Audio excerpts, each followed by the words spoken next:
It's not just in Ontario's capital city that people are talking about municipal elections. In London, they're gearing up to use a new kind of ballot this time around.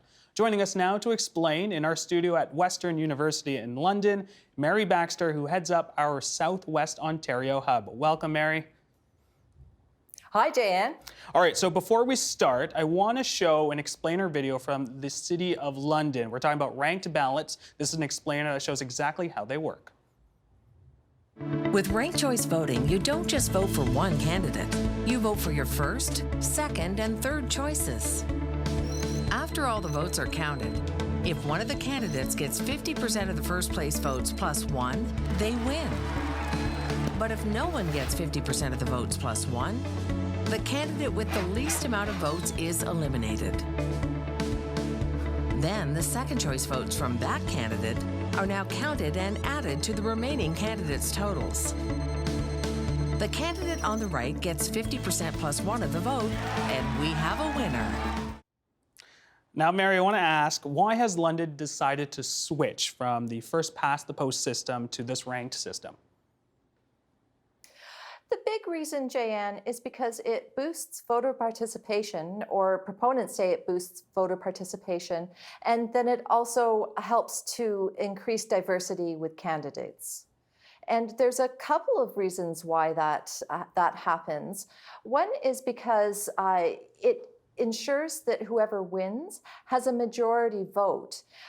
So in our current election form, first past the post, it's somebody can actually win but not have a majority. And that's actually what happened in London in 2014. Out of the 14 wards, 6 wards, actually the candidates won without a majority.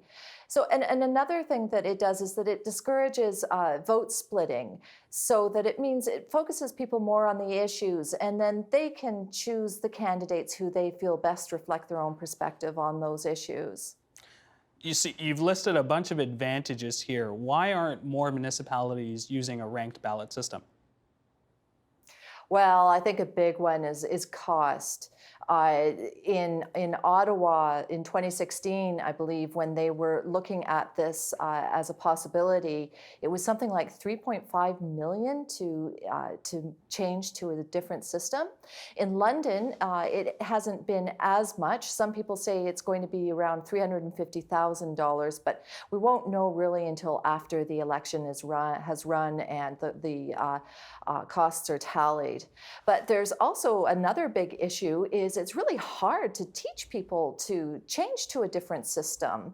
And then there's also with politicians who are currently in office, you know, how willing are they to open the field up so that they're going to have more competition when it comes to election time? There's also the issue of delayed results. So in London, for instance, they're not going to see the results on election night. It may take at least another day to get them out. And in Minneapolis, when they introduced this in 2009, it took 3 weeks. Kathy Saunders, who's the city clerk in London, says it's not going to take that long in London. That was quite a few years ago, and lessons have been learned, that sort of thing.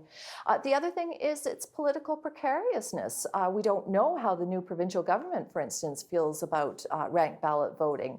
And even if there's support at that level, it would take the new council to embrace it to make sure that it continues on. Now, some have said that this system is too complex, may keep voters away from the polls. How are London officials dealing with that concern? One word there, communication. They've been hard at it since the beginning of the summer, putting on presentations to show people how to mark their ballots and also how the ballots will be tabulated. And then there's also plenty of information on their website. But you know, the presentations have been absolutely great and a lot of fun. I would really love to be able to consider for my candidates, as you'll see by the mock vote there, you know, there could be Daffy Duck, or there could be Fiona Shrek, or there could be Bugs Bunny, you know. And so the great thing about ranked ballot voting is if I want them, you know, if they're all good to me, I can put them all down. But if I just want to have one, let's say I just feel that Bugs Bunny is the one for me, well, I can still mark my ballot just for Bugs Bunny. So you've seen the ballot, Jayanne. Who would you vote for? You know what? I've always had this dedication towards Tweety Bird. I don't know why, but that's where my vote's going to go. I can't tell you who I'm going to vote for second and third, but number one goes Tweety Bird for sure. Mary, I also want to talk to you next week. You also have an article coming up about another form of voting. Can you touch on that a little bit? Well, I'm looking into internet voting, electronic voting, and am working on an article on that. All right, well, we look forward to that. Always a pleasure to have you on the show, Mary. Thank you, Jayanne. The Agenda with Steve Paikin is brought to you by the Chartered Professional Accountants of Ontario, helping businesses stay on the right side of change with strategic thinking, insightful decisions, and business leadership. Are you on the right side of change? Ask an Ontario CPA.